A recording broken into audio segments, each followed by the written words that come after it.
Olá, boa noite. Sejam bem-vindos a essa live para a gente discutir um pouquinho sobre a fonoaudiologia e o tratamento do câncer de cabeça e pescoço.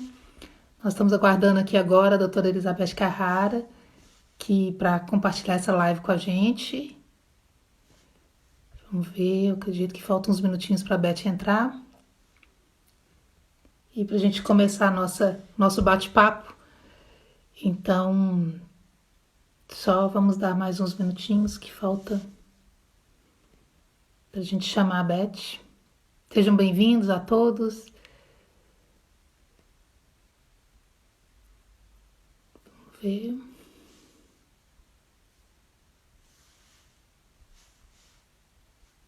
A Beth ainda não entrou.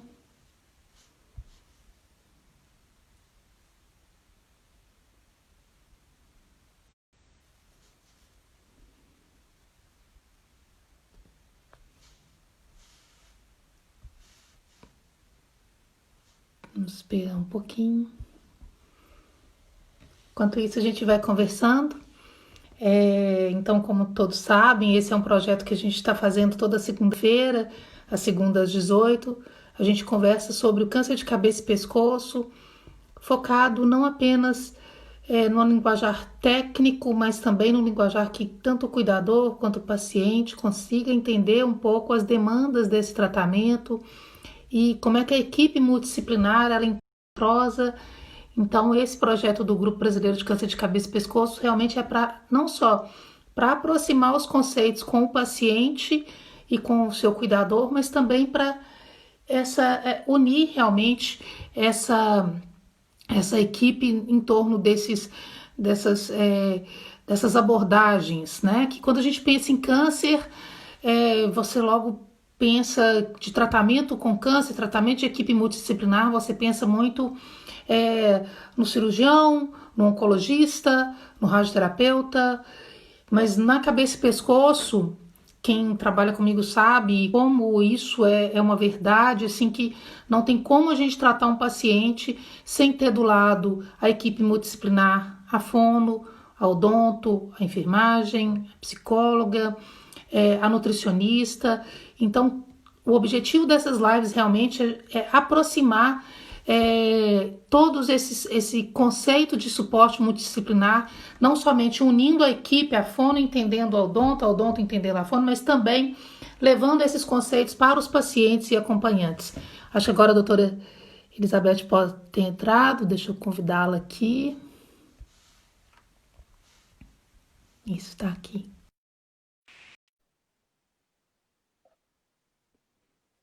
Vamos ver. Beth, agora é só você. Isso. Olá. Ei, tudo bem? Tudo bem, Aline? É um prazer e obrigada pela sua disponibilidade de estar aqui hoje. Imagina, o prazer é todo meu. Muito obrigada pelo convite. É uma oportunidade imensa falar sobre esse tema, né? Que eu trabalho há tantos anos e continuo apaixonada. Exatamente. Eu estava, antes de você entrar, eu estava falando justamente isso, né, Beth? Assim, que todo mundo entende o tratamento, todo mundo fala assim, vamos tratar o câncer, pensa no cirurgião, pensa no oncologista, mas na cabeça e pescoço, essa equipe que envolve, que circula o paciente, ela é de um impacto tão grande na sobrevida, não estou, né? Em tempo de vida, em qualidade de vida. E, assim, a ideia dessas lives realmente é justamente para levar esses conceitos, não apenas para uma equipe multidisciplinar, que tem vários aqui nos assistindo, de odonto, de fono e de enfermagem, já vi aqui, de farmacêuticos, mas também para levar para os pacientes, para os acompanhantes, o que essa equipe pode fazer junto, né? Então, essa é a ideia do grupo, de fazer essas lives. Toda semana a gente está tendo uma. Semana passada foi com o Odonto, semana que vem é com o Onco. E hoje é uma honra contar com a doutora Elizabeth Carrara, que o seu nome, sim, já diz tudo, a sua experiência na fono. Mas eu te introduzindo, então, a doutora Elizabeth é fonoaudióloga, ela é especialista em voz e disfagia e é coordenadora do AC Camargo Câncer Center, mas eu queria que você se apresentasse, Beth. Fique à vontade, que a palavra é sua. Ah, primeiro, obrigada, doutora Aline. Vou te chamar de Aline, tá? Pelo amor de Deus, e eu vou te chamar de Beth. Isso, melhorou. É, é bárbara a sua iniciativa, né? Quem trabalha nisso sabe que realmente esse multidisciplinar da cabeça e pescoço é um time mesmo, né? E num time, determinado momento, determinado paciente é um que é mais importante, na outra hora é o outro, às vezes é uma dupla. Então, eu agradeço imensamente aí você incluir a fonoaudiologia numa live dentro de todo esse time gigantesco. Eu sou fono, né, formada em São Paulo, na Unifesp, e estou há 25 anos na Camargo. Então, eu fui chamada para montar o departamento mesmo, a equipe inteira de fono, né, do Hospital Camargo. E hoje em dia a gente continua crescendo, né? A gente cresceu nesses 25 anos, foi aumentando a equipe, continuamos crescendo. Hoje em dia a gente faz cerca de 1.500 atendimentos mensais. E, na verdade, na internação, na UTI, a gente tem protocolos, a gente cresceu para outras áreas além da cabeça e pescoço, né? Mas na cabeça e pescoço, na parte ambulatorial, é cerca de 80% aí do nosso atendimento dos nossos pacientes. Então, eu tenho essa experiência, né? Fiz mestrado, fiz doutorado, trabalho na clínica também. E o foco de pesquisa, né? Coordeno na fonoaudiologia, né? A pós-graduação também, já doutorei, agora tenho uma pós-doutorado, a Michele, tenho mestrando, já tenho muitos alunos Eu já formados no ia falar isso, né, Beth? Brasil Uma inteiro. vida ali dentro, né? 25 É, anos, é desde quando era lá na época dos primórdios, realmente, do AC. Então, é uma vida ali. Então, o que deve ter te passado de aluno na sua mão também, e que é, está espalhado nesse país todo, né? é, Então, assim, é um deve ser... orgulho, é um orgulho saber que em alguma parte, né, ou em alguma quantidade, eu fiz parte dessa formação da fono-oncologia, né? No começo, quando eu comecei a trabalhar, a gente sempre recebeu pacientes de outros estados e a gente tinha muita dificuldade de encaminhar esse paciente para uma fono para prosseguir o tratamento, né? E hoje em dia a coisa mais fácil é você achar uma fono especialista mesmo em fono-oncologia que trabalhe, né? Que trabalhe bem, que tenha formação, que tenha estudo. Então é muito cresceu demais, né? É uma honra muito grande. E só por curiosidade, agora, até me veio aqui agora, como é que é a formação da fono-oncologia? Existe um curso específico de fono-oncologia? Como é que é esse... Ou Não, não? ainda a formação é muito deficitária. Na faculdade, você tem os currículos geralmente abarcam pouquíssimo de conteúdo, né? Não chega a ser uma disciplina, geralmente é algumas aulas dentro de uma disciplina maior.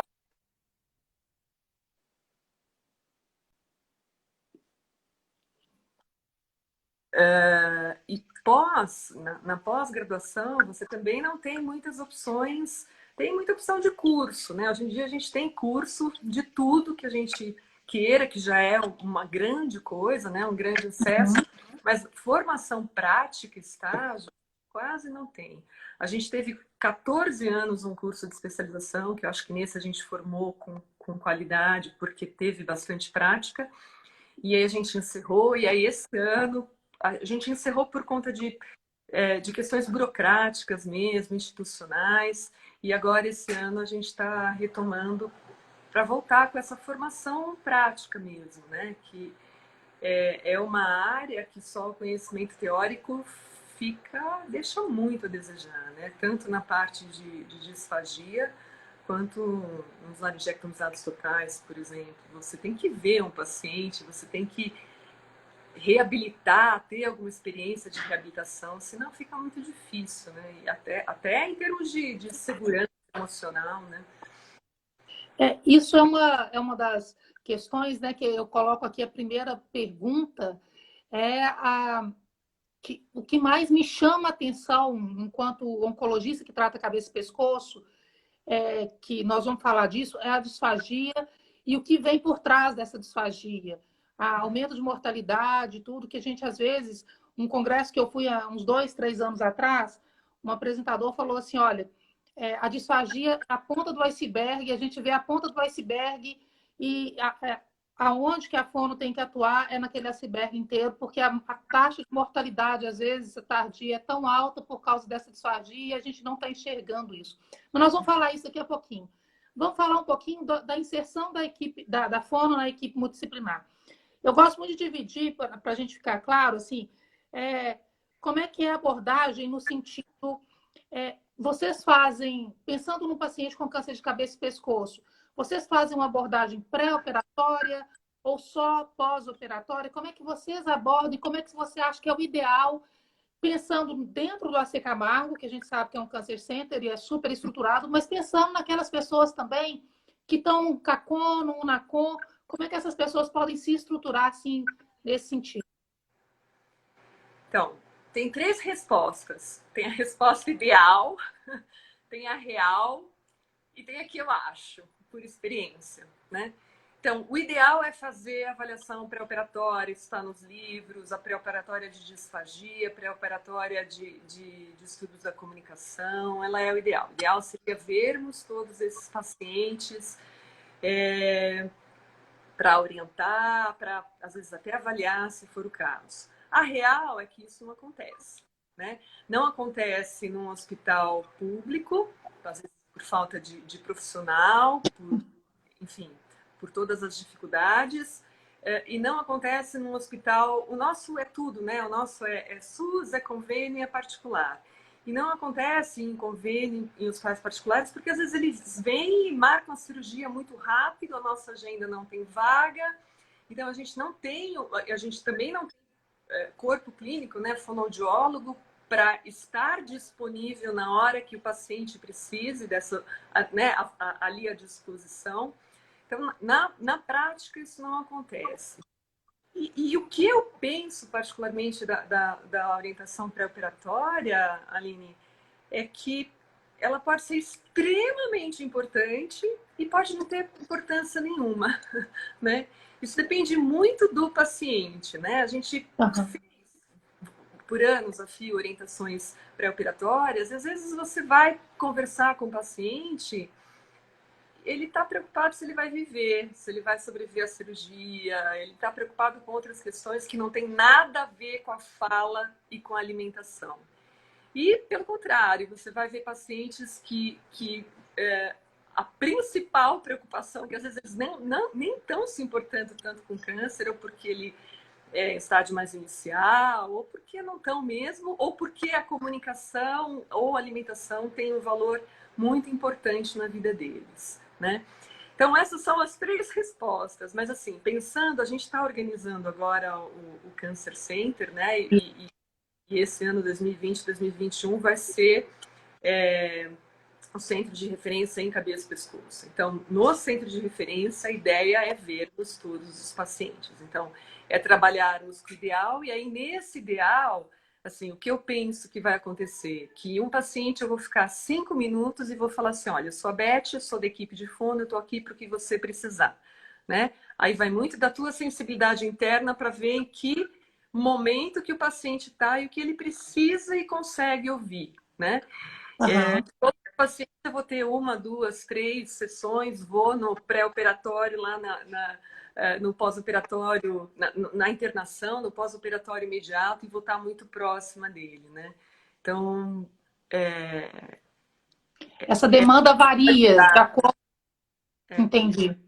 Mesmo E uma você... incapacidade total, que vai perder a voz, que, enfim, às vezes ele não está preocupado com isso, né? E tem até estudo mostrando isso, né, Beth? Assim, que o que o paciente quer realmente, muitas vezes, é a questão da sobrevivência, mas se a gente pode dar a sobrevida e com uma qualidade de vida, vocal e tudo, né, é o que a gente tem que buscar ali. Então, essa questão do pré-operatório, e para vocês, a reabilitação, começando a falar um pouquinho de pós-operatório, mas também dentro do pré, o subsídio do tumor para você, porque a gente trata cabeça e pescoço, assim, câncer de cabeça e pescoço, mas a gente sabe a importância do subsídio, seja língua, seja base, seja laringe.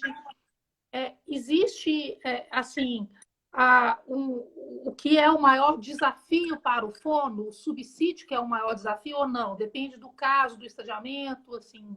Não, depende do caso. Depende mais, e tem estudos que mostram isso,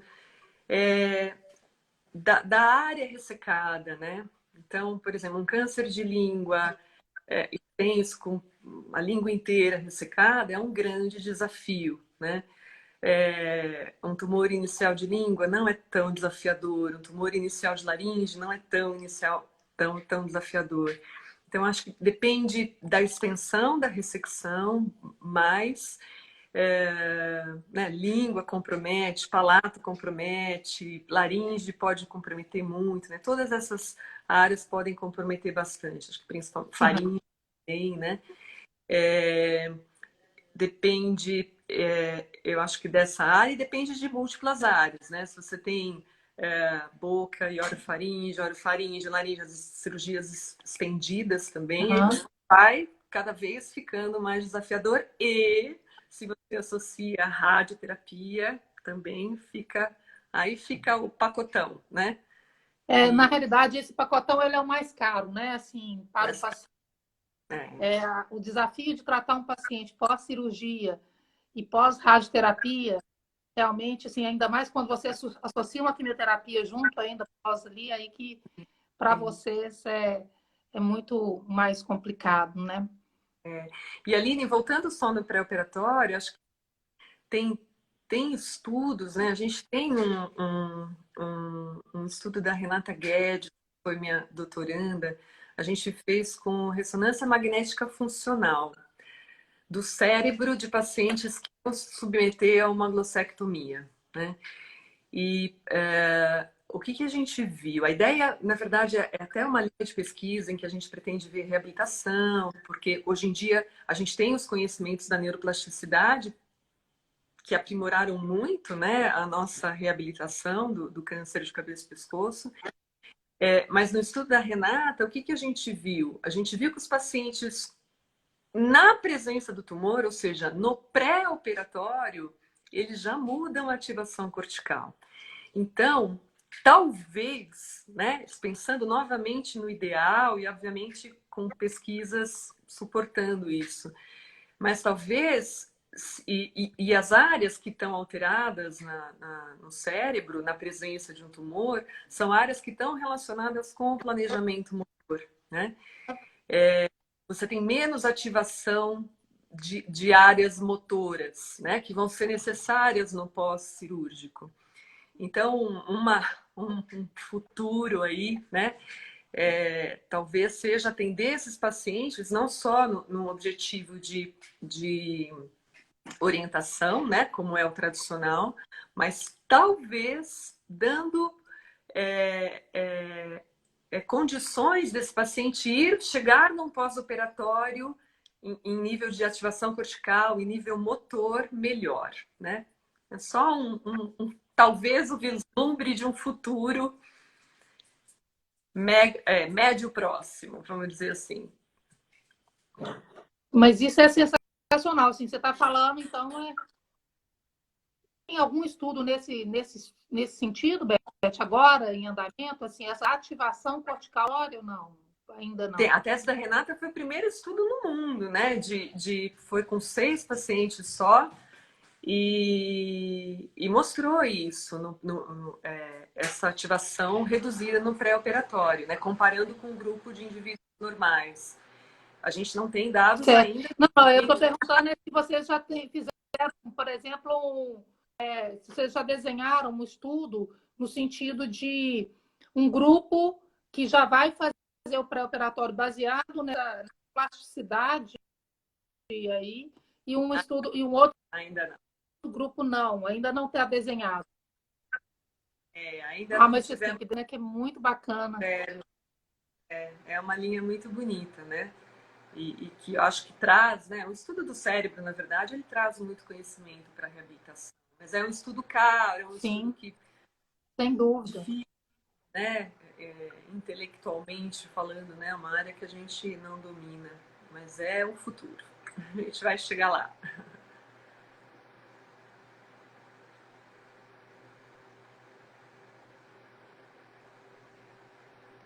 Eu não estou te ouvindo, Aline.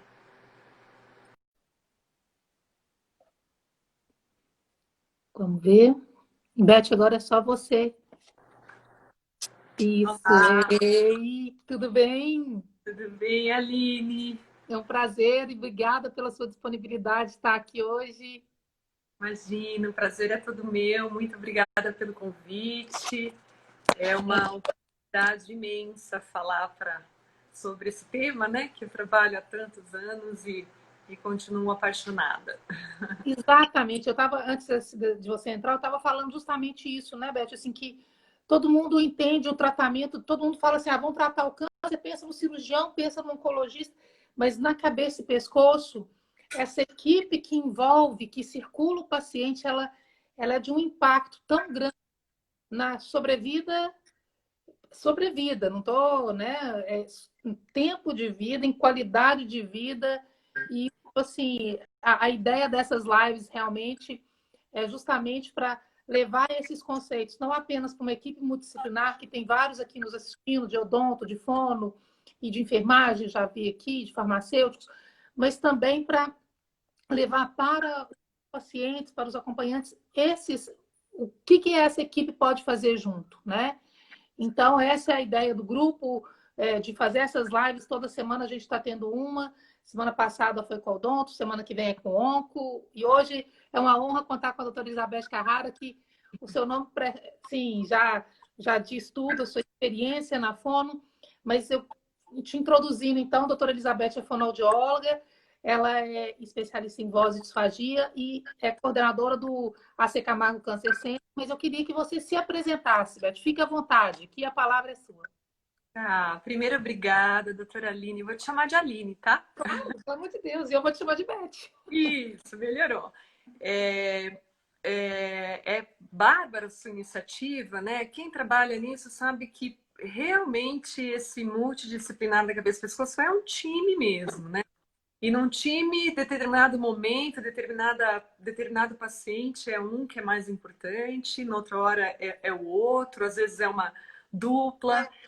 Então, eu agradeço imensamente aí você incluir a fonoaudiologia numa live dentro de todo esse time gigantesco. Eu sou fono, né, formada em São Paulo, na Unifesp, e estou há 25 anos na Camargo. Então, eu fui chamada para montar o departamento mesmo, a equipe inteira de fono, né, do Hospital Camargo. E hoje em dia a gente continua crescendo, né? A gente cresceu nesses 25 anos, foi aumentando a equipe, continuamos crescendo. Hoje em dia a gente faz cerca de 1.500 atendimentos mensais. E, na verdade, na internação, na UTI, a gente tem protocolos, a gente cresceu para outras áreas além da cabeça e pescoço, né? Mas na cabeça e pescoço, na parte ambulatorial, é cerca de 80% aí do nosso atendimento dos nossos pacientes. Então, eu tenho essa experiência, né? Fiz mestrado, fiz doutorado, trabalho na clínica também.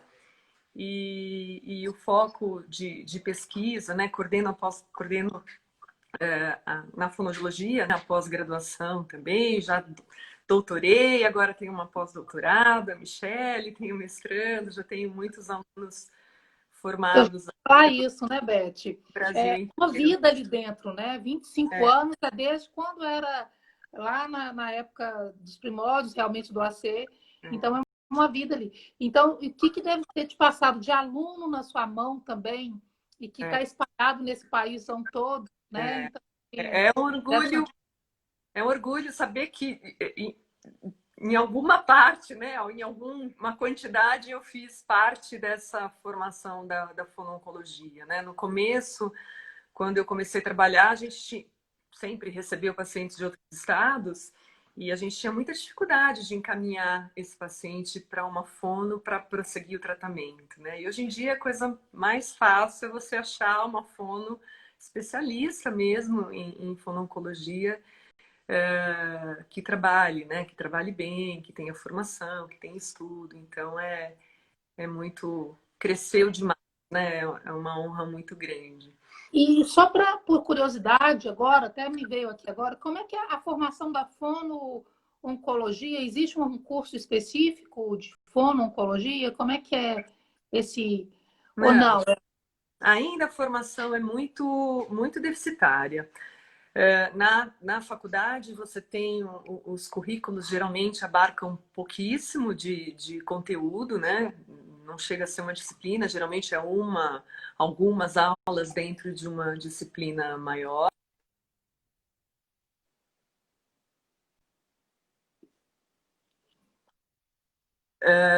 E na pós-graduação, você também não tem muitas opções, tem muita opção de curso, né? Hoje em dia a gente tem curso de tudo que a gente queira, que já é uma grande coisa, né? Um grande acesso, mas formação prática, estágio, quase não tem.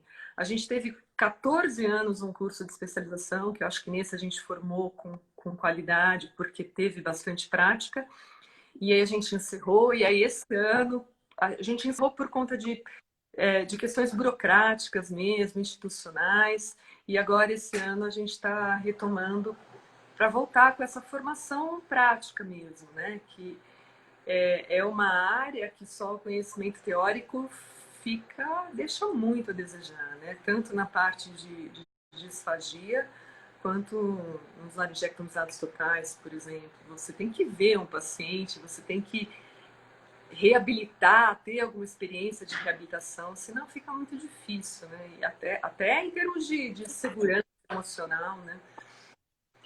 Isso é uma das questões, né, que eu coloco aqui. A primeira pergunta é o que mais me chama a atenção enquanto oncologista que trata cabeça e pescoço, que nós vamos falar disso, é a disfagia e o que vem por trás dessa disfagia. Aumento de mortalidade, tudo que a gente, às vezes, um congresso que eu fui há uns 2, 3 anos atrás, um apresentador falou assim, olha, a disfagia é a ponta do iceberg, a gente vê a ponta do iceberg e aonde que a fono tem que atuar é naquele iceberg inteiro, porque a taxa de mortalidade, às vezes, tardia, é tão alta por causa dessa disfagia e a gente não está enxergando isso. Mas nós vamos falar isso daqui a pouquinho. Vamos falar um pouquinho da inserção da equipe, da fono na equipe multidisciplinar. Eu gosto muito de dividir, para a gente ficar claro, assim, como é que é a abordagem no sentido... vocês fazem, pensando no paciente com câncer de cabeça e pescoço, vocês fazem uma abordagem pré-operatória ou só pós-operatória? Como é que vocês abordam e como é que você acha que é o ideal, pensando dentro do AC Camargo, que a gente sabe que é um câncer center e é super estruturado, mas pensando naquelas pessoas também que estão no CACON, no UNACON, como é que essas pessoas podem se estruturar assim, nesse sentido? Então, tem três respostas. Tem a resposta ideal, tem a real e tem a que eu acho, por experiência, né? Então, o ideal é fazer a avaliação pré-operatória, isso está nos livros, a pré-operatória de disfagia, pré-operatória de distúrbios da comunicação, ela é o ideal. O ideal seria vermos todos esses pacientes para orientar, para às vezes até avaliar se for o caso. A real é que isso não acontece, né? Não acontece num hospital público, às vezes por falta de profissional, enfim, por todas as dificuldades, e não acontece num hospital. O nosso é tudo, né? O nosso é SUS, é convênio, é particular. E não acontece em convênio em hospitais particulares, porque às vezes eles vêm e marcam a cirurgia muito rápido, a nossa agenda não tem vaga, então a gente não tem, a gente também não tem corpo clínico, né? Fonoaudiólogo para estar disponível na hora que o paciente precise dessa, né, ali à disposição. Então, na prática, isso não acontece. E o que eu penso, particularmente, da orientação pré-operatória, Aline, é que ela pode ser extremamente importante e pode não ter importância nenhuma, né?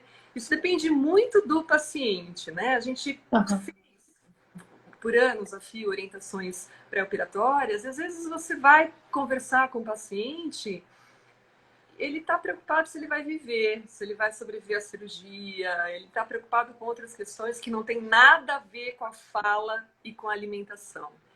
E, pelo contrário, você vai ver pacientes que a principal preocupação, que às vezes eles nem estão se importando tanto com câncer, ou porque ele é em estágio mais inicial, ou porque não estão mesmo, ou porque a comunicação ou a alimentação tem um valor muito importante na vida deles, né? Então, essas são as 3 respostas. Mas, assim, pensando, a gente está organizando agora o Cancer Center, né? E esse ano, 2020, 2021, vai ser o centro de referência em cabeça e pescoço. Então, no centro de referência, a ideia é vermos todos os pacientes. Então, é trabalharmos com o ideal, e aí, nesse ideal, assim, o que eu penso que vai acontecer? Que um paciente, eu vou ficar 5 minutos e vou falar assim, olha, eu sou a Beth, eu sou da equipe de fundo, eu estou aqui para o que você precisar, né? Aí vai muito da tua sensibilidade interna para ver em que momento que o paciente está e o que ele precisa e consegue ouvir, né? Aham. Todo paciente eu vou ter 1, 2, 3 sessões, vou no pré-operatório, lá no pós-operatório, na internação, no pós-operatório imediato, e vou estar muito próxima dele, né? Então, Essa demanda varia, de acordo. é, Entendi. mesmo E na você. estabilidade total, que vai perder a voz, que, enfim, às vezes ele não está preocupado com isso, né? E tem até estudo mostrando isso, né, Beth? Assim, que o que o paciente quer realmente, muitas vezes, é a questão da sobrevivência, mas se a gente pode dar a sobrevida e com uma qualidade de vida, vocal e tudo, né, é o que a gente tem que buscar ali. Então, essa questão do pré-operatório, e para vocês, a reabilitação, começando a falar um pouquinho de pós-operatório, mas também dentro do pré, o subsídio do tumor para você, porque a gente trata cabeça e pescoço, assim, o câncer de cabeça e pescoço, mas a gente sabe a importância do subsídio, seja língua, seja base, seja laringe. Existe, assim, o que é o maior desafio para o fono, o subsídio que é o maior desafio ou não? Depende do caso, do estadiamento, assim. Não, depende do caso. Depende mais, e tem estudos que mostram isso, da área ressecada, né? Então, por exemplo, um câncer de língua extenso, com a língua inteira ressecada, é um grande desafio, né? Um tumor inicial de língua não é tão desafiador, um tumor inicial de laringe não é tão desafiador. Então, acho que depende da extensão da ressecção, mas né, língua compromete, palato compromete, laringe pode comprometer muito, né? Todas essas áreas podem comprometer bastante, acho que principalmente faringe também, né? Depende, eu acho que dessa área, e depende de múltiplas áreas, né? Se você tem boca e orofaringe, laringe, as cirurgias estendidas também, Uhum. vai cada vez ficando mais desafiador. E se você associa a radioterapia, também aí fica o pacotão, né? Na realidade, esse pacotão ele é o mais caro, né? Assim, para o Mas, paciente. O desafio de tratar um paciente pós-cirurgia e pós-radioterapia, realmente, assim, ainda mais quando você associa uma quimioterapia junto ainda pós ali, aí que para vocês é muito mais complicado, né? E Aline, voltando só no pré-operatório, acho que tem estudos, né? A gente tem um estudo da Renata Guedes, que foi minha doutoranda, a gente fez com ressonância magnética funcional do cérebro de pacientes que iam se submeter a uma glossectomia, né? E o que a gente viu? A ideia, na verdade, é até uma linha de pesquisa em que a gente pretende ver reabilitação, porque hoje em dia a gente tem os conhecimentos da neuroplasticidade que aprimoraram muito, né, a nossa reabilitação do câncer de cabeça e pescoço. Mas no estudo da Renata, o que a gente viu? A gente viu que os pacientes, na presença do tumor, ou seja, no pré-operatório, eles já mudam a ativação cortical. Então, talvez, né, pensando novamente no ideal e, obviamente, com pesquisas suportando isso, mas talvez, e as áreas que estão alteradas no cérebro, na presença de um tumor, são áreas que estão relacionadas com o planejamento motor, né? Você tem menos ativação de áreas motoras, né, que vão ser necessárias no pós-cirúrgico. Então, um futuro aí, né, talvez seja atender esses pacientes não só no objetivo de orientação, né, como é o tradicional, mas talvez dando condições desse paciente chegar num pós-operatório em nível de ativação cortical, em nível motor melhor, né? É só talvez o vislumbre de um futuro médio próximo, vamos dizer assim. Mas isso é sensacional, assim, você está falando, então, tem algum estudo nesse sentido, Beth, agora, em andamento, assim, essa ativação cortical ou não? Ainda não. A tese da Renata foi o primeiro estudo no mundo, né? Foi com 6 pacientes só e mostrou isso, essa ativação reduzida no pré-operatório, né? Comparando com um grupo de indivíduos normais. A gente não tem dados ainda. Não, eu estou perguntando se vocês já fizeram, por exemplo, se vocês já desenharam um estudo no sentido de um grupo que já vai fazer o pré-operatório baseado na plasticidade aí, e um estudo e um outro ainda não. grupo ainda não está desenhado. Ainda mas você tem que ver, né, que é muito bacana. É uma linha muito bonita, né? E que eu acho que traz, né? O estudo do cérebro, na verdade, ele traz muito conhecimento para a reabilitação. Mas é um estudo caro, é um estudo que... Sem dúvida. Difícil, né? Intelectualmente falando, né? Uma área que a gente não domina. Mas é o futuro. A gente vai chegar lá.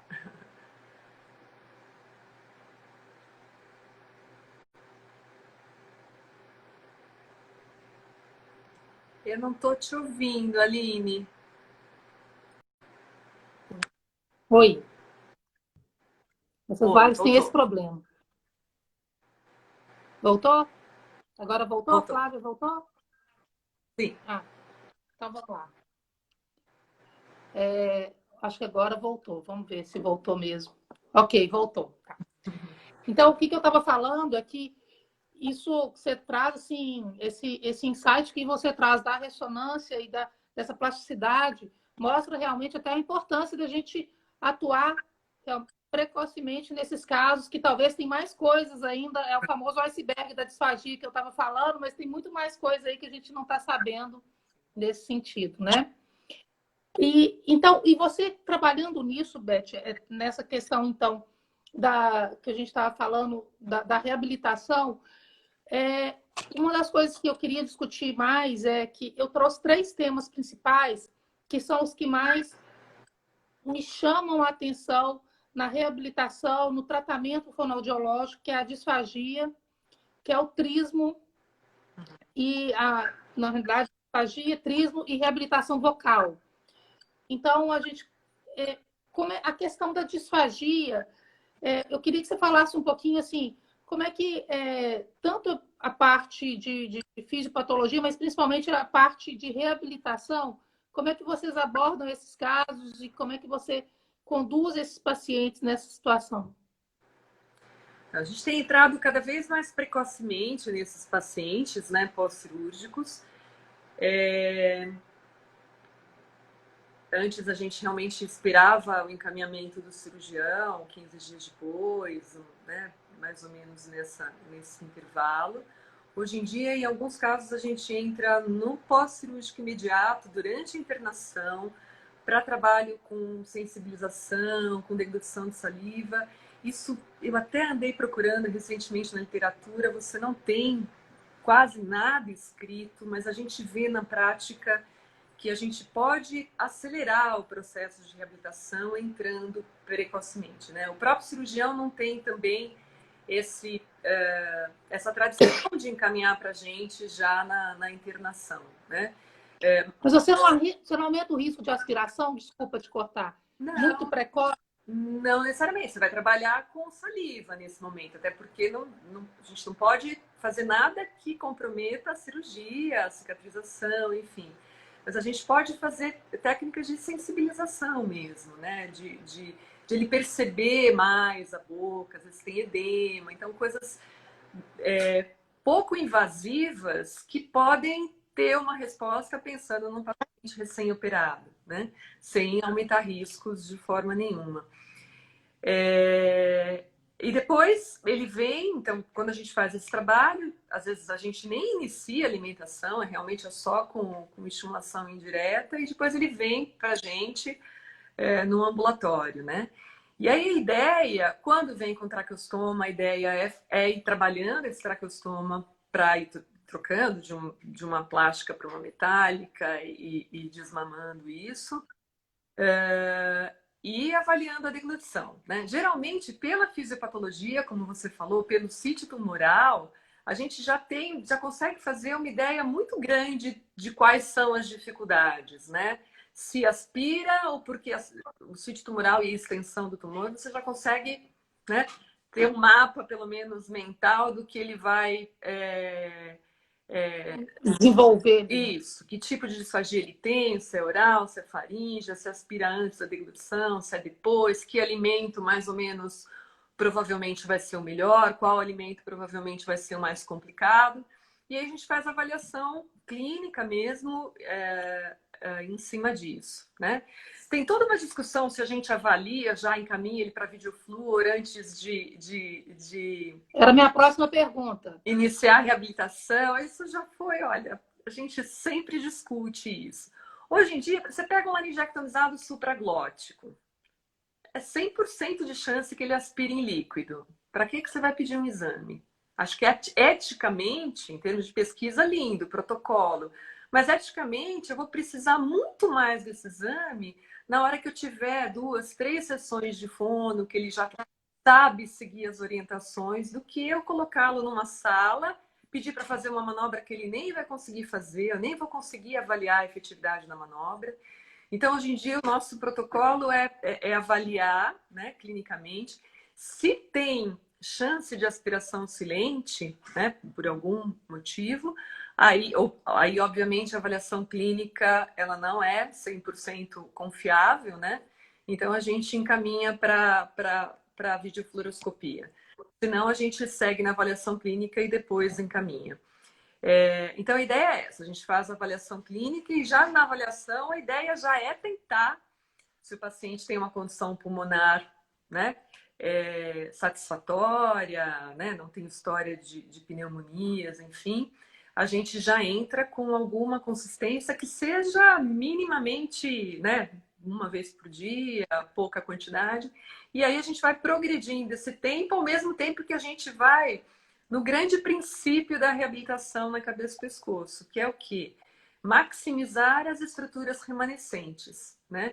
Então, eu imagino que no corpo também aconteça isso, mas na região de cabeça e pescoço, o que a gente tem ali? A possibilidade das estruturas remanescentes pensarem aquilo que foi tirado, ela é extraordinária, né?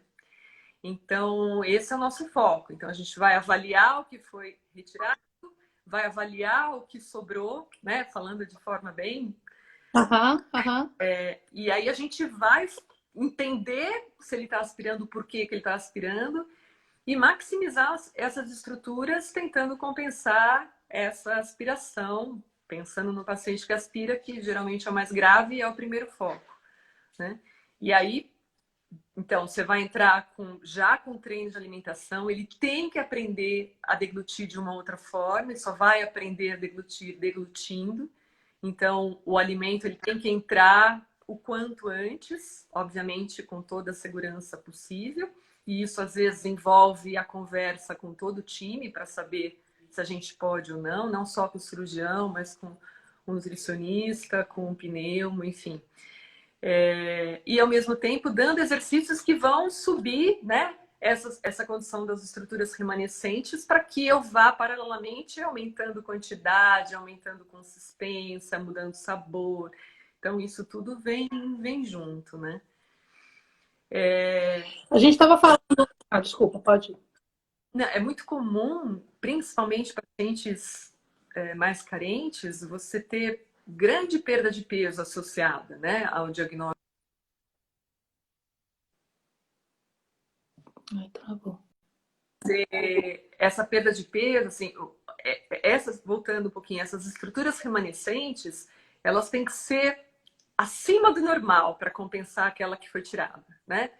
Então, se você teve uma pessoa que emagreceu 20 quilos, né? E a gente tem muitos pacientes assim, 15 quilos, 10 quilos em 2 meses. Ele perdeu massa muscular, ele perdeu força muscular. Essas estruturas que estão remanescentes, elas não vão compensar. Então, eu preciso trabalhar com esse fortalecimento, né, com essas estruturas, o que leva em torno de 4 a 6 semanas. Né? Então, à medida que eu vou aumentando esse alimento, eu vou fortalecendo, dando condições, aumentando a amplitude das estruturas, enfim, o que for encontrado na avaliação. E dentro, eu tenho algumas perguntas aqui, mas deixa eu só voltar numa questão que eu sempre tenho dúvida em relação ao vídeo deglutograma. E deixa eu só uma questão de ordem aqui, Beth. Para quem não sabe, eu sou oncologista. Então, muitas vezes, assim, que tem um tanto de fono aí que deve estar falando assim, gente, mas ela está perguntando, é porque eu não sei os termos mesmo. Então, muitos termos eu consigo acompanhar, mas assim, então, às vezes eu quero, só para a gente entender aí que, às vezes eu faço uma pergunta de leigo, mas é um oncologista que está tentando entender um pouco de fono a mais e levar como posso falar, levar para as pessoas essa ideia mais digerida. Então, um paciente, vamos lá, que está fazendo, que tem um tumor de base de língua, um T3N2 lá e vai fazer uma quimio-radioterapia. Esse paciente, ele precisa de fazer... Você acha que um vídeo declutograma nesse paciente pré-tratamento de quimio-rádio não está indicado cirurgia? É indicado ou não, nesse caso, assim, do ponto de vista de reabilitação, do ponto de vista para saber se ele já está aspirando antes ou não tem necessidade? Então, você tem estudos que mostram que 40% dos pacientes com tumores de cabeça e pescoço aspiram antes do tratamento, seja ele qual for, né? Então, e que os pacientes que aspiram antes do tratamento, isso é um fator preditor para aspiração pós-tratamento. Pensando em ideal, pensando em protocolo, eu acho super legal, né? Eu acho super importante, até pensando nessa questão de que pré-tratamento, talvez se a gente entrar com algumas manobras, não sei, né? Para a gente ir pensando. Se você pegar os grandes cancer centers, eles têm o protocolo, né? Tudo, é 1 mês, 3 meses, 6 meses, varia um pouco esse timing, né? Esse intervalo, mas eles têm. Que é a nossa ideia a hora que a gente tiver o centro de referência em cabeça e pescoço. Mas na prática, qual que é a realidade? Né? Expectativa e realidade, né? Claro. Né? Na realidade, o que a gente tem? Os convênios não cobrem o videodeclutograma, nem todo serviço tem. Ainda saindo de grandes centros, você tem... Praticamente você não tem em cidades menores. Né? Muito difícil. Muito Até difícil. eu estou falando de Minas, e mesmo em Minas é difícil você ter um vídeo deglutograma assim, isso fácil e rápido, igual a gente precisa às vezes. Em São Paulo, a última vez Né? que eu dei uma olhada nos preços, vai de, sei lá, nem sei se chega a 400 a 800 reais um exame, né? Talvez atualizada. Então, mesmo paciente particular, você tem que ter né, pedir na hora certa mesmo, né? É complicado. E eu entendo que para vocês, Sim. mais ainda, né? é uma delícia receber um paciente que já vem, às vezes, no consultório, receber um paciente que já vem com deglutograma. Poxa, facilita a minha vida um monte, né? Eu vou avaliar antes de ver o exame, mas o exame vai confirmar e vai me complementar tudo, né? Todas as minhas hipóteses e vai me dar um caminho de tratamento, às vezes, né? Mas essa não é a nossa realidade ali. A Flávia está colocando aqui que em BH tem até por vários convênios. Eu acho que isso varia muito realmente de cidade para cidade, estado para estado e acesso, né? Onde fazer pelo SUS para indicar. E acho que nem tem, né? Eu não sei, Beth, você sabe onde que. Onde que tem? Eu não entendi a pergunta. Onde, a Tati Ramos está perguntando se o SUS faz vídeo de glutograma.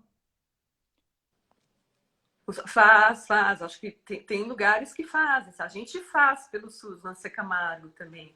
Tem códigos que a gente consegue. Eu não lembro se são códigos próprios ou se são códigos adaptados. Entendi. Que a gente utiliza. Mas tem, sim.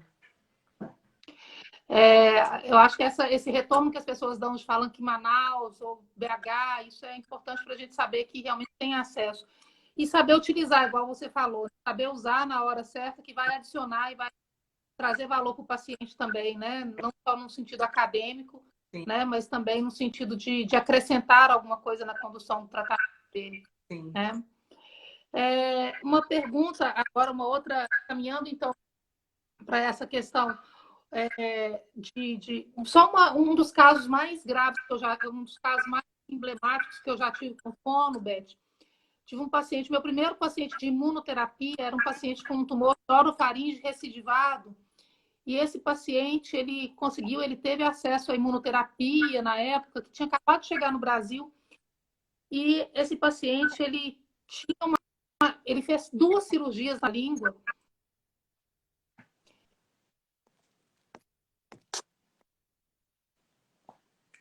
Estou com uma disfagia, uma aspiração crônica gravíssima e suspender dieta. Talvez é um dos desafios da fono, eu acho que está nisso aí. O Uno começou a falar.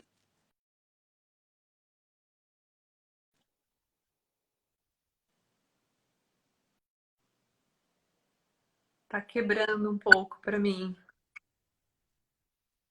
Voltou? Voltou. Então, esse paciente, porque a gente suspendeu a dieta dele, porque ele não podia engolir mais, porque a aspiração dele era muito grave, e ele faleceu por causa de uma pneumonia de respiração. Então, assim, esses desafios que a gente pega nos pacientes, às vezes, com aspiração crônica grave, realmente, acho que é onde que a gente mais sofre, porque muitas vezes você não tem nem como ali voltar com a dieta para aquele paciente sem ser integral e uma gastrostomia e realmente fica mais desafiador e mais complicado. E até o extremo de, por exemplo, um câncer de boca, orofaringe, ir para uma laringectomia total, né? Por objetivo funcional. A gente tem poucos casos, felizmente, mas às vezes é uma opção, né? Porque você vai dar condição de vida, de qualidade de vida, né? Mas são assim, não são raros, né? Esses casos. Não são muitos, mas não são raros. A gente tem bastante casos, né? Quando você pega cirurgias expandidas ou protocolos com radioquímio mais agressivos, que junta com uma cirurgia agressiva, aí realmente os desafios são muito grandes. E todo mundo que trabalha vai ter caso que não reabilitou, né? Que é muito frustrante. Congelou de novo para mim. Esses casos que não caso, um paciente jovem.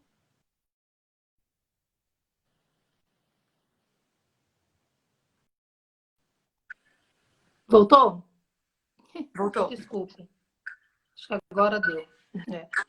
Então, a gente já está aí com 35 minutos. Eu queria só para a gente dar um passo além, vamos falar um pouquinho sobre trismo e depois de reabilitação vocal. Então,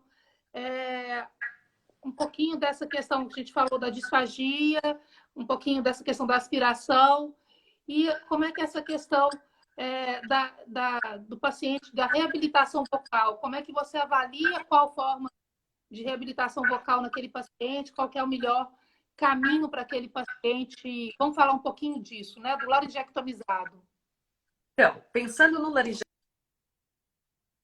menores, a ideia é você desenvolver compensações intralaríngeas, né? Então, que a própria estrutura remanescente da laringe produza a voz.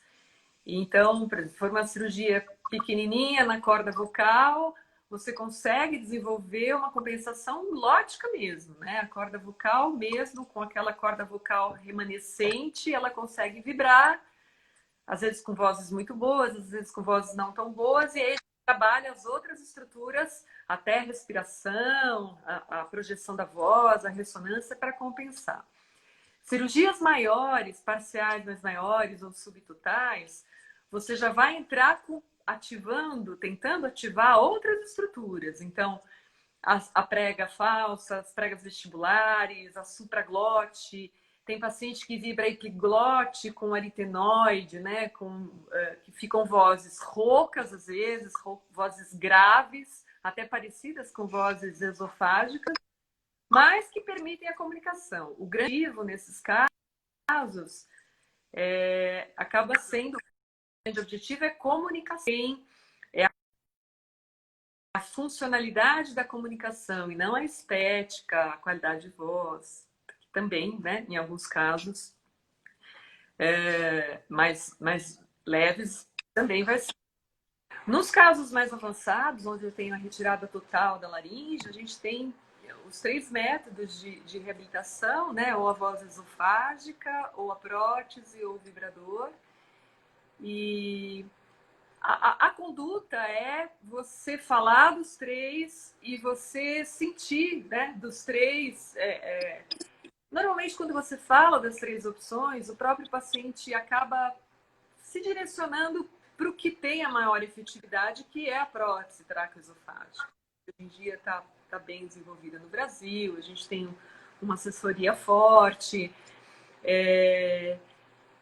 mas varia. A prótese aquela. Porque nós temos a laringe eletrônica, tem aquela prótese que é implantada, né? Que é a Provox, não estou fazendo propaganda, que eu acho que só tem ela. Sim. Então, são as 2 principais que a gente tem hoje. E a voz esofágica, que ensina a voz esofágica. o paciente a usar o esôfago para produzir voz, né? A voz esofágica é uma excelente opção, só que ela é muito difícil, tecnicamente falando. Ela é muito difícil para um laringectomizado. Um laringectomizado irradiado, ela é mais difícil ainda. Um faringo laringectomizado, ela é mais difícil ainda. Então, realmente, se você ficar focado só nela, você vai ter um monte de pacientes que não vão falar, né?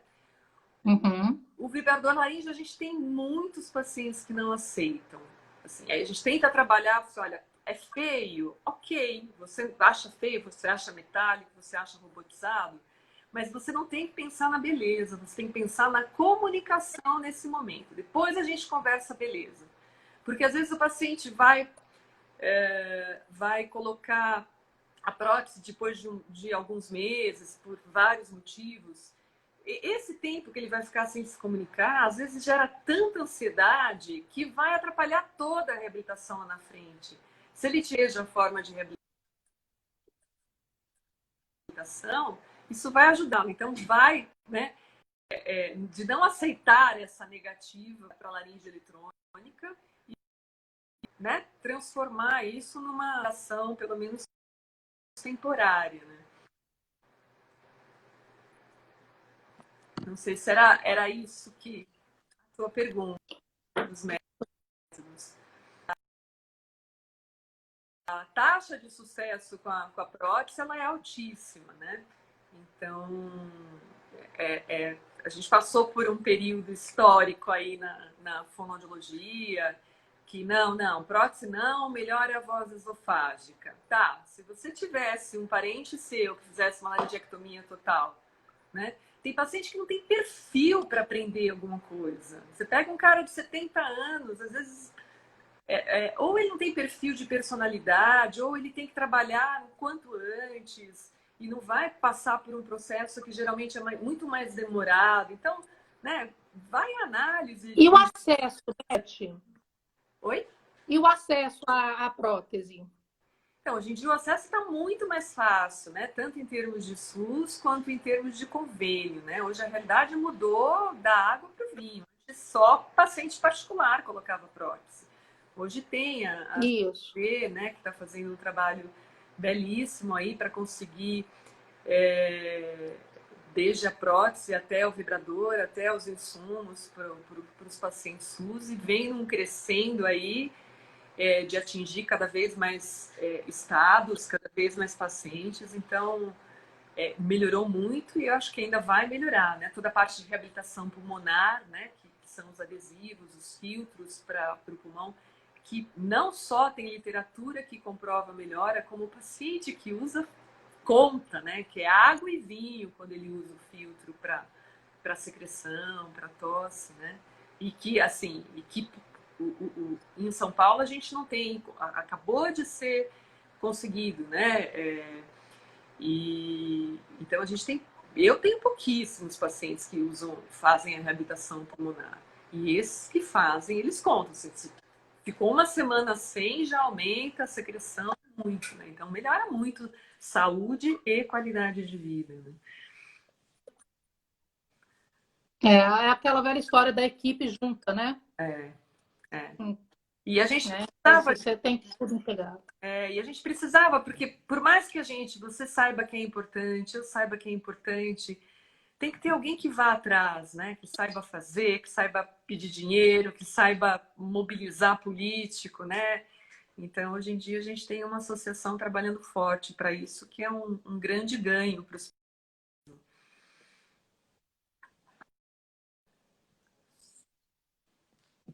Conhece a CBG, né?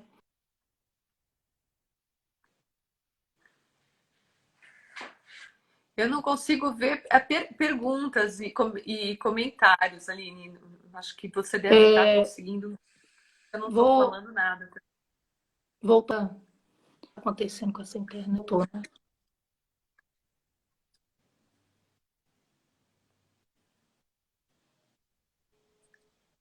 Pode fazer. Não estou ouvindo. Não, não, é porque na realidade tem muitos comentários no Instagram e não está ouvindo? Está ouvindo? Agora sim, mas não ouvi antes. Ah, tá. Não, então, só para. Eu estava falando do trabalho da CBG, né, que tá conseguindo fazer um trabalho muito bacana nesse sentido. E só uma curiosidade, a gente teve a oportunidade, o grupo há 2 anos atrás, nós fomos convidados a, a traduzir um livro que um médico americano ele teve um câncer de laringe, fez uma laringectomia total. Ele é um pediatra e ele teve que adaptar a vida dele com essa laringectomia total. Então, foi uma coisa assim, é a visão dele de como viver com a laringectomia. Eu tive Ah, a oportunidade de conversar com ele já, e ele fala assim, ninguém tem noção que você vai tomar um banho, você não pode tomar um banho direito, assim. A forma de adaptação, para mim, foi muito... Esse livro, então, é um livro que está no site do GBCP, ele é traduzido já, a gente traduziu, eu e Kowalski. Nós somos 4, se não me engano, eu, Kowalski, Guilherme, nós somos 4 que traduzimos no site e é uma experiência, né? Que um médico, isso aí. Beth, voltando um pouquinho, é só para a gente falar de trismo. Trismo é uma coisa que é uma mudade, é um desafio para mim também com trismo. Hoje você tem alguma coisa assim que por exemplo, eu falo muito da questão do terabyte, que na época que eu estudei trismo, tinha uma história do terabyte que ajudava demais. Como é que você aborda trismo? O que ajuda o trismo hoje e tudo? então, do ponto de vista de reabilitação, no Nossa Camargo a gente faz um trabalho em paralelo com os fisioterapeutas, né? Então, existe a abordagem fisioterápica, que eu não sou capaz de Claro. falar, e a abordagem fonoterápica. O ideal, Aline, embora a gente não tenha evidências, a gente tem o trismo, em cabeça e pescoço, a gente tem o trismo pelo tumor, né? Pela cirurgia e pela rádio, né? Então, dependendo da causa, da etiologia do trismo também, você vai ter, e do impacto disso, né, na articulação temporomandibular, você vai ter melhor ou pior prognóstico, né? Às vezes você tem limite, foi ressecado uma parte, ou a radioterapia foi super intensa, que necrosou a região. Então, tem casos que você não tem o que fazer. O que a gente vê, principalmente nos pacientes irradiados, embora não tenha evidência, que é a principal causa. Na verdade, na prática, o que eu vejo mesmo, o principal motivo, os pacientes com trismo, com impacto grande do trismo na qualidade de vida, a maior parte são os pacientes irradiados, né, nessa região. E, embora a gente não tenha evidências, a gente observa que se a gente conseguir ver esse paciente no pré-tratamento, a vida muda, né? Se ele passar a radioterapia fazendo exercícios simples de abertura e fechamento de boca, lateralização, de anteriorização da mandíbula, suaves, com acompanhamento, tudo, mas exercícios simples.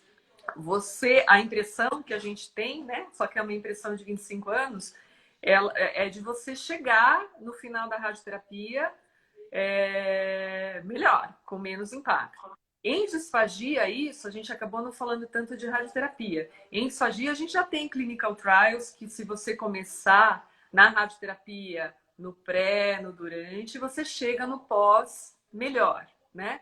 Tem evidências que falam que não, mas, enfim, eu acredito fortemente que sim.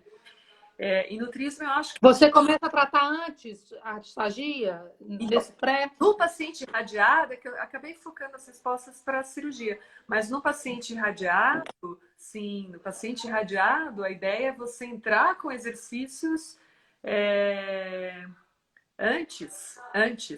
O ideal, eu fico muito feliz quando eu pego um paciente antes de iniciar a primeira sessão mesmo da rádio. Por quê? Porque eu vou trabalhar com mobilidade das estruturas, né?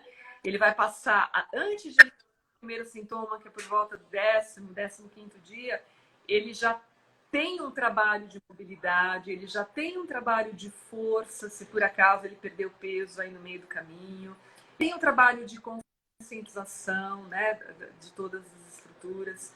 Então, nesse sentido, é muito bem-vindo. E eu acho que o trismo é uma área que eu acho que muito bem. De questão de que ele é caro. Então, assim, fazer exercícios adaptados, eu orientei uma terapeuta com espátulas, com movimentos de abertura de boca, com resultados bem razoáveis, né? Bons.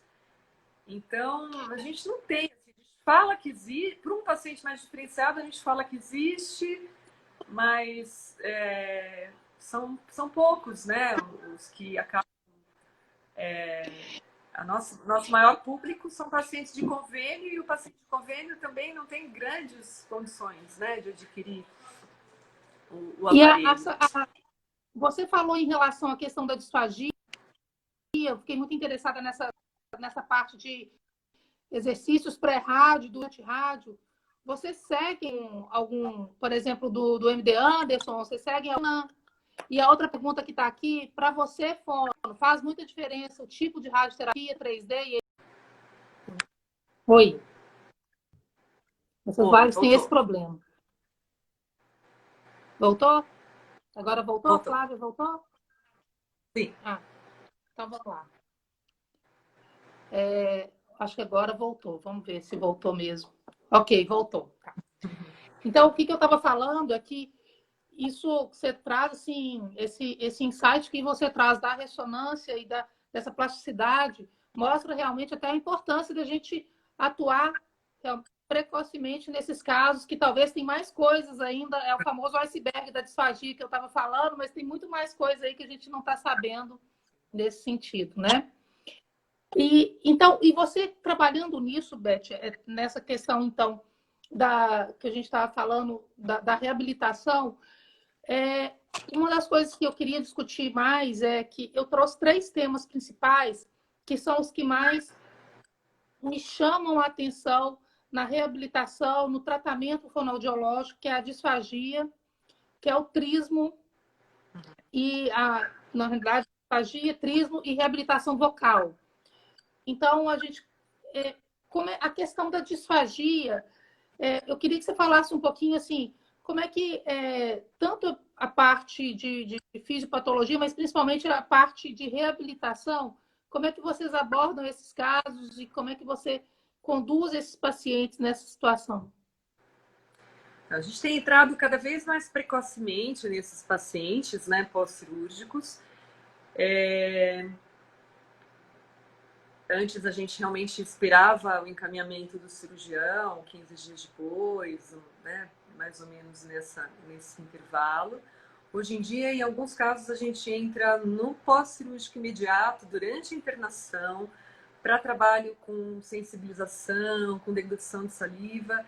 Isso eu até andei procurando recentemente na literatura, você não tem quase nada escrito, mas a gente vê na prática que a gente pode acelerar o processo de reabilitação entrando precocemente, né? O próprio cirurgião não tem também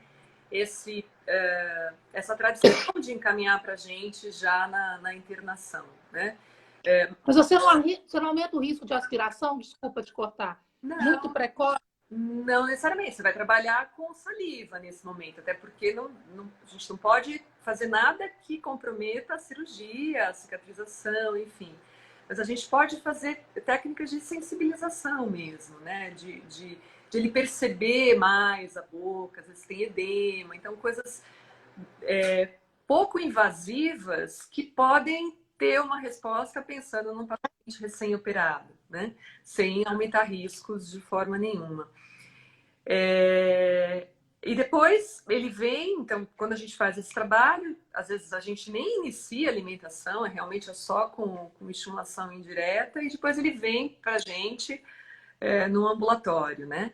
E aí a ideia, quando vem com traqueostoma, a ideia é ir trabalhando esse traqueostoma para ir trocando de uma plástica para uma metálica e desmamando isso. E avaliando a deglutição, né? Geralmente, pela fisiopatologia, como você falou, pelo sítio tumoral, a gente já consegue fazer uma ideia muito grande de quais são as dificuldades, né? Se aspira ou porque o sítio tumoral e a extensão do tumor, você já consegue, né, ter um mapa, pelo menos mental, do que ele vai Desenvolver. isso, que tipo de disfagia ele tem, se é oral, se é faríngea, se aspira antes da deglutição, se é depois, que alimento mais ou menos provavelmente vai ser o melhor, qual alimento provavelmente vai ser o mais complicado. E aí a gente faz a avaliação clínica mesmo em cima disso, né?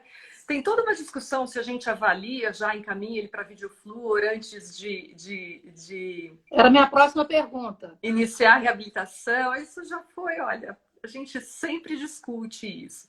Hoje em dia, você pega um laringectomizado supraglótico, é 100% de chance que ele aspire em líquido. Para que você vai pedir um exame? Acho que eticamente, em termos de pesquisa, lindo, protocolo. Mas eticamente, eu vou precisar muito mais desse exame na hora que eu tiver 2, 3 sessões de fono, que ele já sabe seguir as orientações, do que eu colocá-lo numa sala, pedir para fazer uma manobra que ele nem vai conseguir fazer, eu nem vou conseguir avaliar a efetividade da manobra. Então, hoje em dia, o nosso protocolo é avaliar, né, clinicamente, se tem chance de aspiração silente, né, por algum motivo. Aí, obviamente, a avaliação clínica ela não é 100% confiável, né? Então, a gente encaminha para a videofluoroscopia. Senão, a gente segue na avaliação clínica e depois encaminha. Então, a ideia é essa. A gente faz a avaliação clínica e já na avaliação a ideia já é tentar, se o paciente tem uma condição pulmonar, né, satisfatória, né, não tem história de pneumonias, enfim, a gente já entra com alguma consistência que seja minimamente, né, uma vez por dia, pouca quantidade, e aí a gente vai progredindo esse tempo, ao mesmo tempo que a gente vai no grande princípio da reabilitação na cabeça e pescoço, que é o quê? Maximizar as estruturas remanescentes, né? Então, eu imagino que no corpo também aconteça isso, mas na região de cabeça e pescoço, o que, que a gente tem ali? A possibilidade das estruturas remanescentes pensarem aquilo que foi tirado, ela é extraordinária, né? Então, esse é o nosso foco. Então, a gente vai avaliar o que foi retirado, vai avaliar o que sobrou, né? Falando de forma bem. Aham, aham. E aí a gente vai entender se ele está aspirando, por que ele está aspirando, e maximizar essas estruturas tentando compensar essa aspiração, pensando no paciente que aspira, que geralmente é o mais grave e é o primeiro foco, né? E aí, então, você vai entrar já com treino de alimentação, ele tem que aprender a deglutir de uma outra forma, ele só vai aprender a deglutir deglutindo. Então, o alimento ele tem que entrar o quanto antes, obviamente com toda a segurança possível, e isso às vezes envolve a conversa com todo o time para saber se a gente pode ou não, não só com o cirurgião, mas com o nutricionista, com o pneumo, enfim. E ao mesmo tempo dando exercícios que vão subir, né, essa condição das estruturas remanescentes para que eu vá paralelamente aumentando quantidade, aumentando consistência, mudando sabor. Então isso tudo vem junto, né? A gente estava falando. Ah, desculpa, pode ir. É muito comum, principalmente pacientes mais carentes, você ter grande perda de peso associada, né, ao diagnóstico. Ai, travou. Essa perda de peso, assim, voltando um pouquinho, essas estruturas remanescentes, elas têm que ser acima do normal para compensar aquela que foi tirada, né? Então, se você teve uma pessoa que emagreceu 20 quilos, né? E a gente tem muitos pacientes assim, 15 quilos, 10 quilos em 2 meses, ele perdeu massa muscular, ele perdeu força muscular. Essas estruturas que estão remanescentes, elas não vão compensar. Então, eu preciso trabalhar com esse fortalecimento, né, com essas estruturas, o que leva em torno de 4 a 6 semanas. Né? Então, à medida que eu vou aumentando esse alimento, eu vou fortalecendo, dando condições, aumentando a amplitude das estruturas, enfim, o que for encontrado na avaliação. E dentro, eu tenho algumas perguntas aqui, mas deixa eu só voltar numa questão que eu sempre tenho dúvida em relação ao vídeo deglutograma. E deixa eu só uma questão de ordem aqui, Beth. Para quem não sabe, eu sou oncologista. Então, muitas vezes, assim, que tem um tanto de fono aí que deve estar falando assim, gente, mas ela está perguntando, é porque eu não sei os termos mesmo. Então, muitos termos eu consigo acompanhar, mas assim, então, às vezes eu quero, só para a gente entender aí que, às vezes eu faço uma pergunta de leigo, mas é um oncologista que está tentando entender um pouco de fono a mais e levar como posso falar, levar para as pessoas essa ideia mais digerida. Então, um paciente, vamos lá, que está fazendo, que tem um tumor de base de língua, um T3N2 lá e vai fazer uma quimio-radioterapia.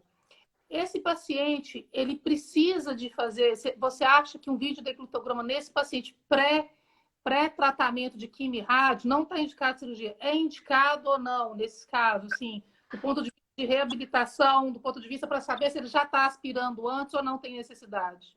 Então, você tem estudos que mostram que 40% dos pacientes com tumores de cabeça e pescoço aspiram antes do tratamento, seja ele qual for, né? Então, e que os pacientes que aspiram antes do tratamento, isso é um fator preditor para aspiração pós-tratamento. Pensando em ideal, pensando em protocolo, eu acho super legal, né? Eu acho super importante, até pensando nessa questão de que pré-tratamento, talvez se a gente entrar com algumas manobras, não sei, né? Para a gente ir pensando. Se você pegar os grandes cancer centers, eles têm o protocolo, né? Tudo, é pré, é 1 mês, é 3 meses, 6 meses, varia um pouco esse timing, né? Esse intervalo, mas eles têm. Que é a nossa ideia a hora que a gente tiver o centro de referência em cabeça e pescoço. Mas na prática, qual que é a realidade, né? Expectativa e realidade, né? Claro. Né? Na realidade, o que a gente tem? Os convênios não cobrem o videodeclutograma, nem todo serviço tem. Ainda saindo de grandes centros, você tem, praticamente você não tem em cidades menores, né? Muito difícil. Muito Até eu estou difícil. falando de Minas, e mesmo em Minas é difícil você ter um videodeglutograma assim, isso fácil e rápido, igual a gente precisa às vezes. Em São Paulo, a última vez Né? que eu dei uma olhada nos preços, vai de, sei lá, nem sei se chega a 400 a 800 reais um exame, né? Talvez atualizada. Então, mesmo paciente particular, você tem que ter né, pedir na hora certa mesmo, né? É complicado. E eu entendo que para vocês, Sim. mais ainda, né? É uma delícia receber um paciente que já vem, às vezes, no consultório, receber um paciente que já vem com o deglutograma. Poxa, facilita a minha vida um monte, né? Eu vou avaliar antes de ver o exame, mas o exame vai confirmar e vai me complementar tudo, né? Todas as minhas hipóteses e vai me dar um caminho de tratamento, às vezes, né? Mas essa não é a nossa realidade, Aline. A Flávia está colocando aqui que em BH tem até por vários convênios. Eu acho que isso varia muito realmente de cidade para cidade, estado para estado e acesso, né? Onde fazer pelo SUS para indicar.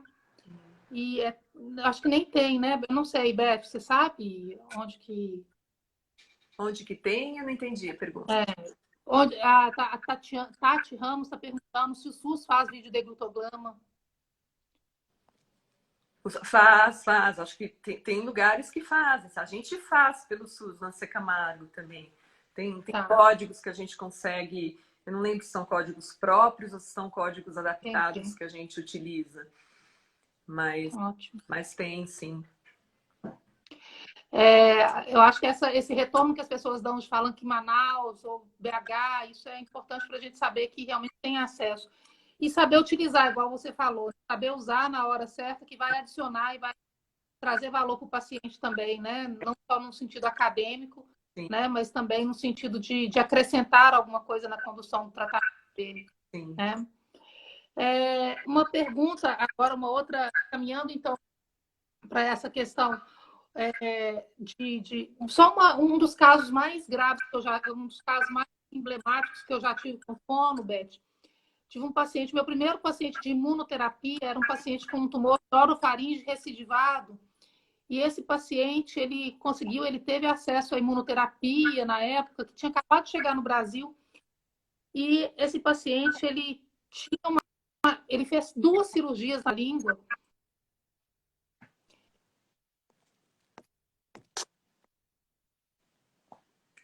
Estou com uma disfagia, uma aspiração crônica gravíssima e suspender dieta. Talvez é um dos desafios da fono, eu acho que está nisso aí. O Uno começou a falar.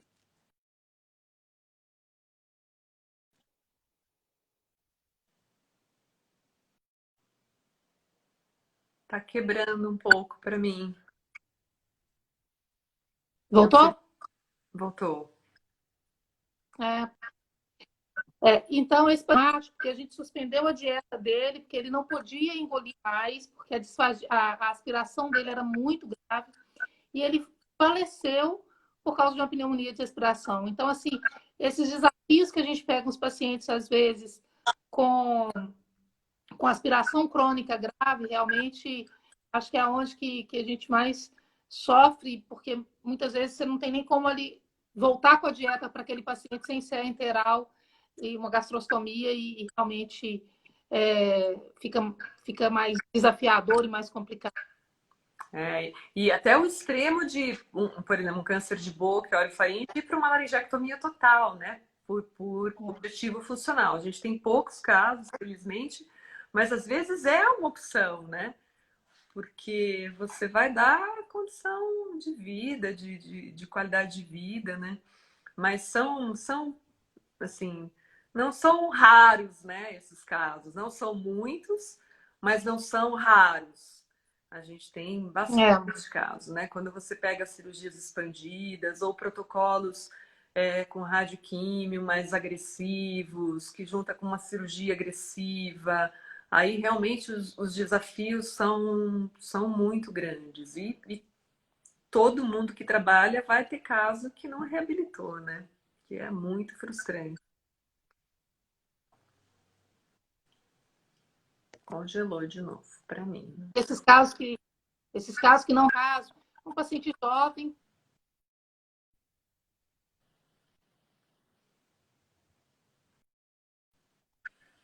Voltou? Voltou. Desculpe. Acho que agora deu. Então, a gente já está aí com 35 minutos. Eu queria só para a gente dar um passo além, vamos falar um pouquinho sobre trismo e depois de reabilitação vocal. Então, um pouquinho dessa questão que a gente falou da disfagia, um pouquinho dessa questão da aspiração e como é que essa questão do paciente, da reabilitação vocal, como é que você avalia qual forma de reabilitação vocal naquele paciente, qual que é o melhor caminho para aquele paciente. Vamos falar um pouquinho disso, né? Do laringectomizado. Então, pensando no laringias menores, a ideia é você desenvolver compensações intralaríngeas, né? Então, que a própria estrutura remanescente da laringe produza voz.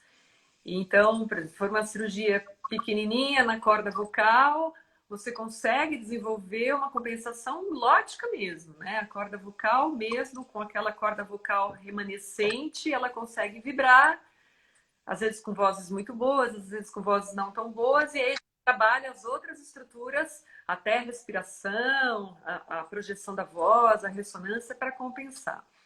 Cirurgias maiores, parciais mais maiores ou subtotais, você já vai entrar tentando ativar outras estruturas. Então, a prega falsa, as pregas vestibulares, a supraglote.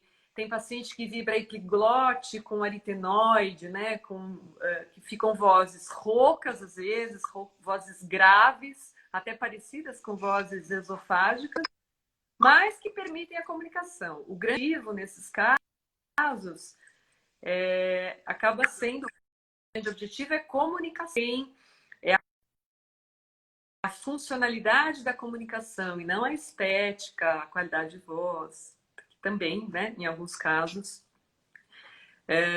mais leves, também vai ser. Nos casos mais avançados, onde eu tenho a retirada total da laringe, a gente tem os 3 métodos de reabilitação, né? Ou a voz esofágica, ou a prótese, ou o vibrador. E a conduta é você falar dos 3 e você sentir, né? Dos 3. Normalmente, quando você fala das 3 opções, o próprio paciente acaba se direcionando para o que tem a maior efetividade, que é a prótese traqueoesofágica. Hoje em dia está bem desenvolvida no Brasil, a gente tem uma assessoria forte,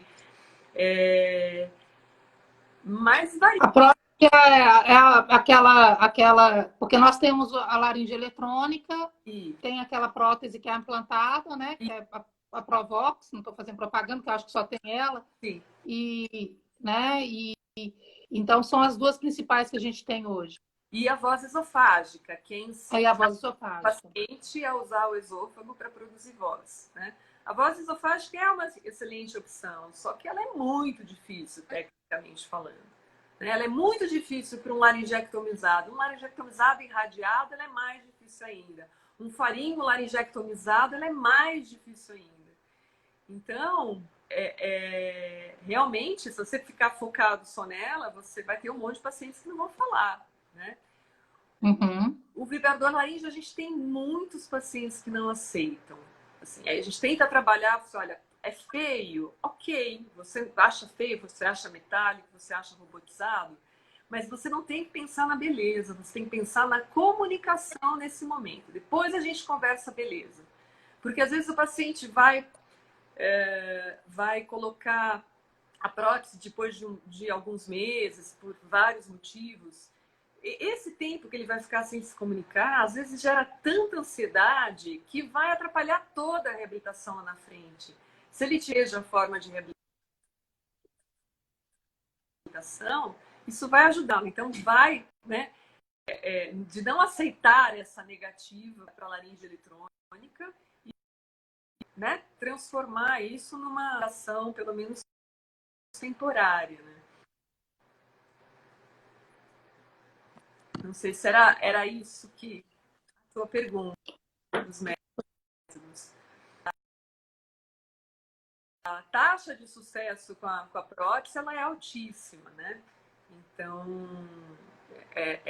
a gente passou por um período histórico aí na fonoaudiologia, que não, prótese não, melhora a voz esofágica. Tá, se você tivesse um parente seu que fizesse uma laringectomia total, né? Tem paciente que não tem perfil para aprender alguma coisa. Você pega um cara de 70 anos, às vezes ou ele não tem perfil de personalidade, ou ele tem que trabalhar o quanto antes e não vai passar por um processo que geralmente é muito mais demorado. Então, né, vai análise E o de... acesso, Beth?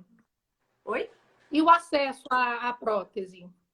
Então, hoje em dia o acesso está muito mais fácil, né? Tanto em termos de SUS quanto em termos de convênio, né? Hoje a realidade mudou da água para o vinho. Antes só paciente particular colocava prótese. Hoje tem a Isso. CB, né, que está fazendo um trabalho belíssimo aí para conseguir, desde a prótese até o vibrador, até os insumos para os pacientes SUS, e vem um crescendo aí de atingir cada vez mais estados, cada vez mais pacientes. Então, melhorou muito e eu acho que ainda vai melhorar, né? Toda a parte de reabilitação pulmonar, né? Que são os adesivos, os filtros para o pulmão, que não só tem literatura que comprova melhora, como o paciente que usa conta, né? Que é água e vinho quando ele usa o filtro para secreção, para tosse, né? E que, assim, em São Paulo a gente não tem, acabou de ser conseguido, né? E então a gente tem, eu tenho pouquíssimos pacientes que fazem a reabilitação pulmonar. E esses que fazem, eles contam. Se ficou uma semana sem, já aumenta a secreção muito, né? Então melhora muito saúde e qualidade de vida, né? É aquela velha história da equipe junta, né? É, é. Hum, E a gente né? precisava, Você tem tudo integrado. porque por mais que você saiba que é importante, eu saiba que é importante, tem que ter alguém que vá atrás, né? Que saiba fazer, que saiba pedir dinheiro, que saiba mobilizar político, né? Então, hoje em dia, a gente tem uma associação trabalhando forte para isso, que é um grande ganho para os...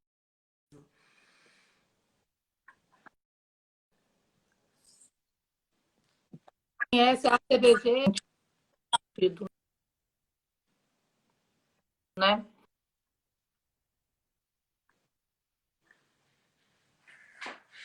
Eu não consigo ver perguntas e comentários, Aline. Acho que você deve estar É, conseguindo. Eu não estou vou falando nada. voltar acontecendo com essa internet toda.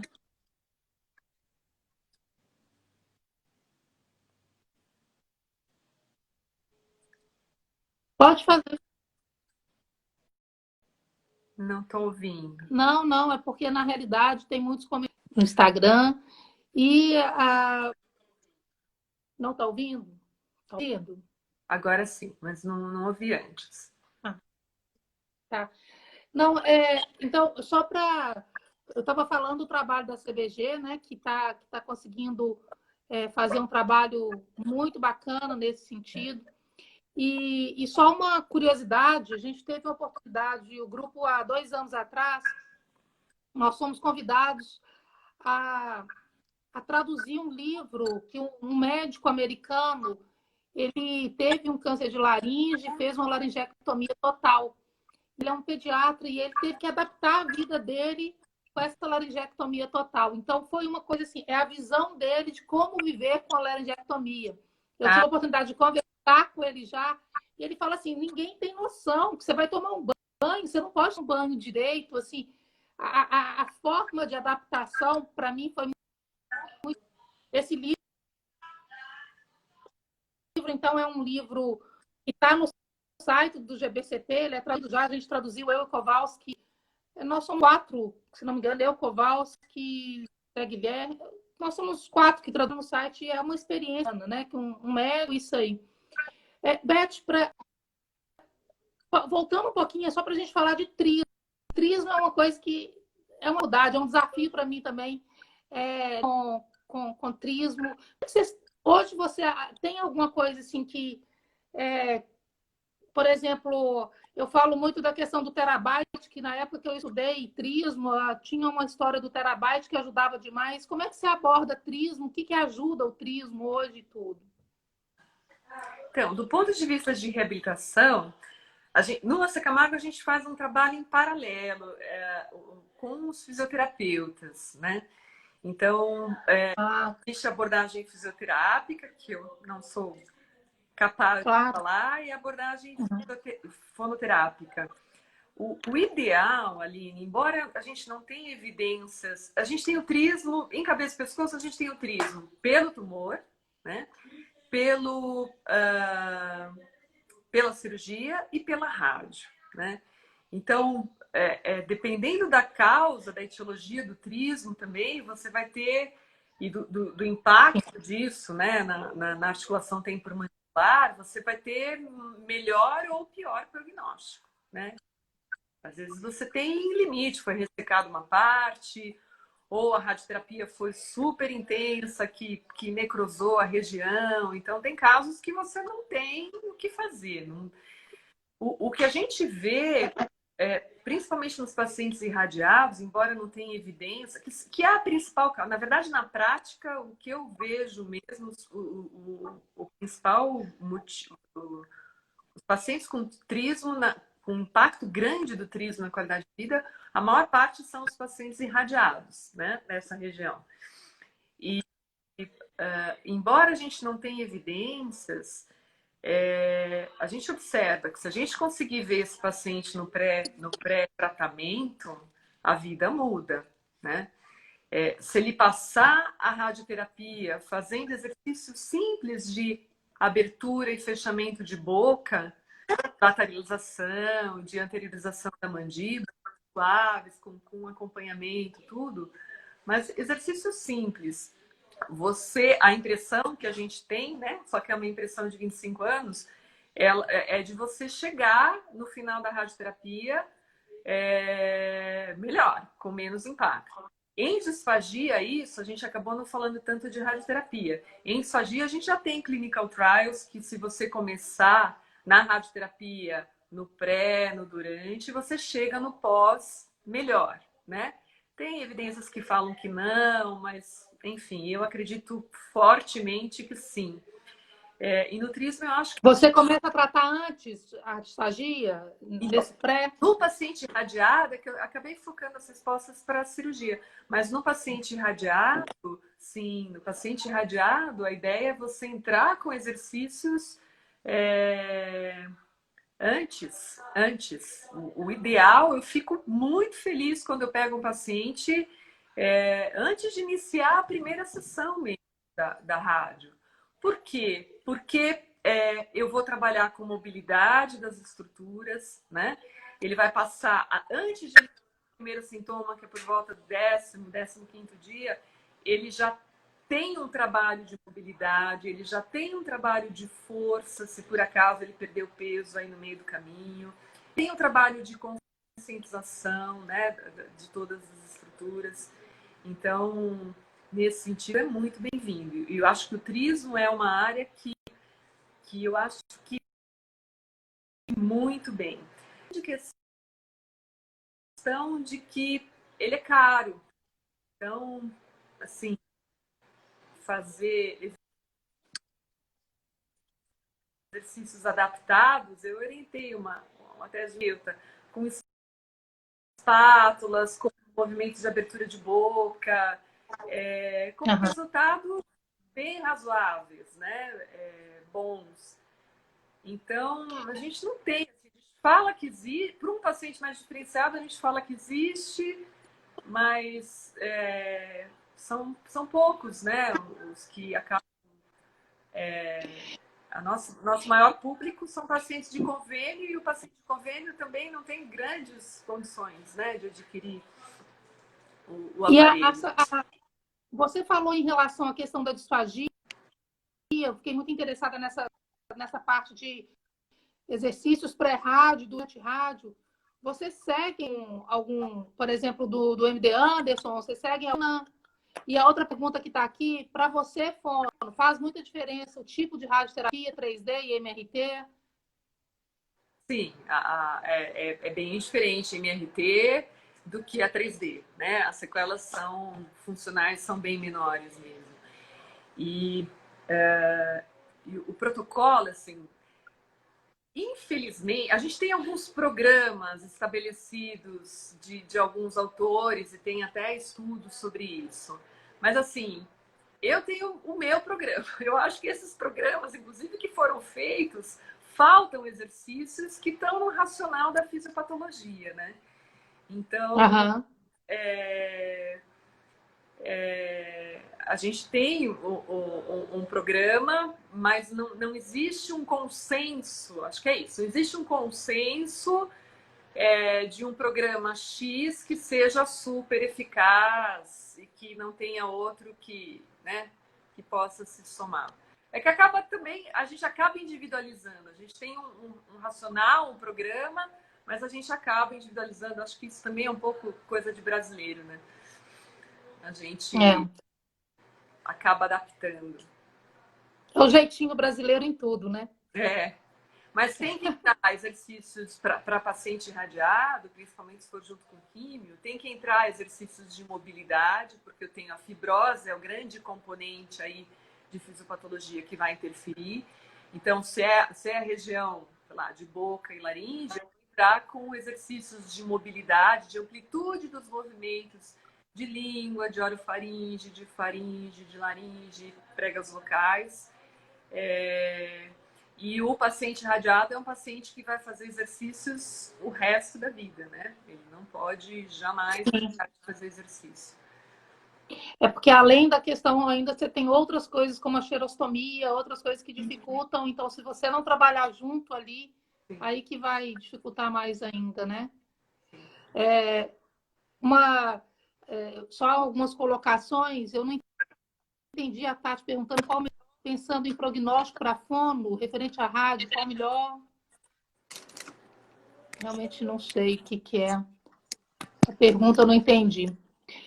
Houve uma pergunta aqui a respeito da questão da vacina de pneumococcus, que a vacina de pneumococcus é indicada para todo paciente com tratamento de câncer, tem que fazer sim. Ela, inclusive, tem no sistema público. E eu acho que de vários comentários, Beth, te elogiando, vários. Agradeço, não estou lendo nenhum, não estou conseguindo, obrigada. Pois é, porque às vezes a gente fica conversando e passa, e travou algumas vezes, mas assim, agradecer, eu acho que o objetivo da live era falar um pouquinho de todos esses efeitos, onde que a fono pode atuar e como a gente pode ajudar. Né? Então, eu passo para você, assim, a gente tem aí mais 2 minutinhos para despedir. Falamos 1 hora seguida. Olha só, eu até pus meu telefone na bateria aqui, que está acabando. Eu super agradeço, agradeço a presença então, de todos. Eu queria que você desse seu recado final para a gente começar. Tá, eu agradeço a presença de todos, agradeço muito o teu convite, Aline, um prazer enorme. uma oncologista se interessar, né, nos buscar, isso é muito bacana, isso é um motivo da gente ficar muito feliz mesmo. Certamente você é uma oncologista extremamente diferenciada, não só na parte científica, mas no cuidado dos pacientes, tenho certeza disso. E aquela questão, né? Embora às vezes me perguntam, né? Mas poxa, como você consegue trabalhar com isso? Tanta mutilação.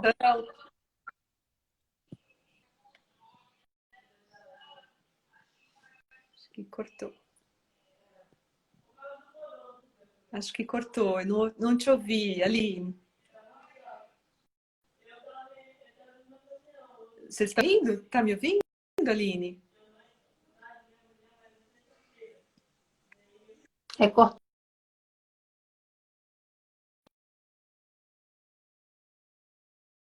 Agora